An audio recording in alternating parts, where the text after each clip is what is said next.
রামানন্দ পেলেন গুরুর পথ। সারা দিন তার কাটে জপে তপে।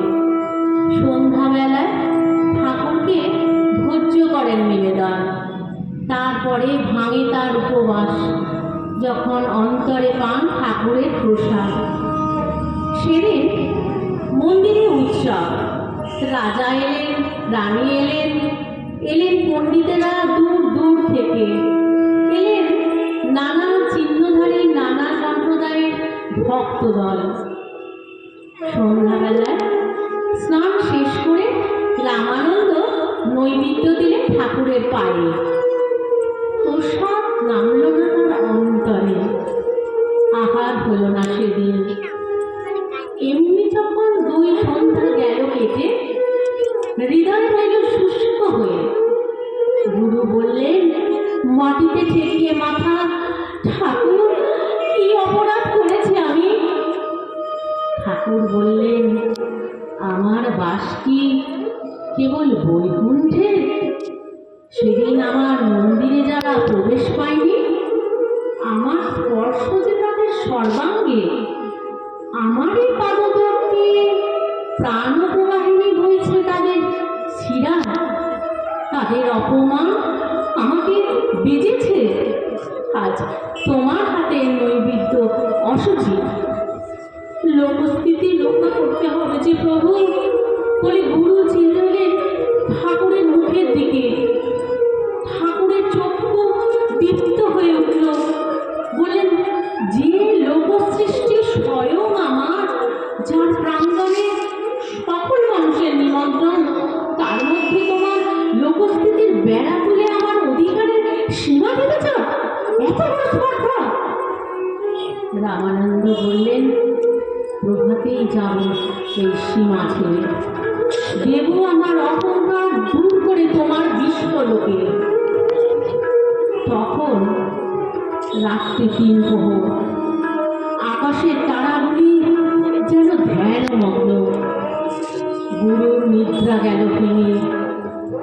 শুনতে পেলেন, সময় হয়েছে, ওঠো, প্রতিজ্ঞা পালন করো। রামানন্দ হাত করে বললেন, এখন রাত্রি গভীর, অন্ধকার, পাখিরা নীরব, প্রভাতের অপেক্ষায় আছি। ঠাকুর বললেন, প্রভাত কি রাত্রির অবসানে? যখনই তোমার চিত্ত জেগেছে, শুনেছ বাণী, তখনই এসেছে প্রভাত। যাও তোমার ব্রত পালনে। রামানন্দ বাহির হলেন পথে একাকী। মাথার উপরে জাগে ধ্রুবতারা। পার হয়ে গেলেন নগর, পার হয়ে গেলেন গ্রাম, নদী তীরে শ্মশান, চণ্ডাল শবদাহে ব্যাপৃত। রামানন্দ 2 হাত বাড়িয়ে তাকে নিলেন বক্ষে। সে ভীত হয়ে বললে, প্রভু, আমি চণ্ডাল, নাভাব নাম, হেও আমার বৃত্তি, অপরাধী করবেন না আমাকে। গুরু বললেন, অন্তরে আমি মৃত, অচেতন আমি, তাই তোমাকে দেখতে পাইনি এত কাল। তাই তোমাকেই যে আমার প্রয়োজন, নইলে হবে না মৃতের সৎকার। চললেন গুরু আগিয়ে। ভোরের পাখি উঠল ডেকে, অরুণ আলোয় সুতারা গেল মিলিয়ে। কবির বসেছেন তার প্রাঙ্গণে, কাপড় বুনছে আর গান গাইছে গুনগুন স্বরে। রামানন্দ বসলেন তার পাশে, কণ্ঠ তার ধরলেন জড়িয়ে। কবি ব্যস্ত হয়ে বললেন, প্রভু, জাতি ধ্যানে মুসলমান, আমি চোলা, নিজ আমার বৃত্তি। রামানন্দ বললেন, এতদিন তোমার সঙ্গ পাইনি বন্ধু, তাই অন্তরে আমি নগ্ন, চিত্ত আমার ধুলায় মলিন।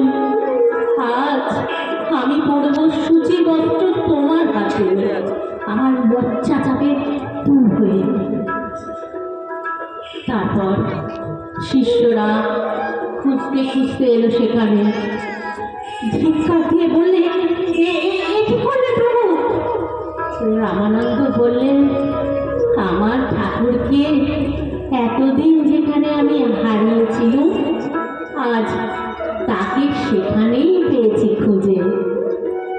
সূর্য উঠল আকাশে, আলো এসে পড়ল গুরুর আনন্দিত মুখে।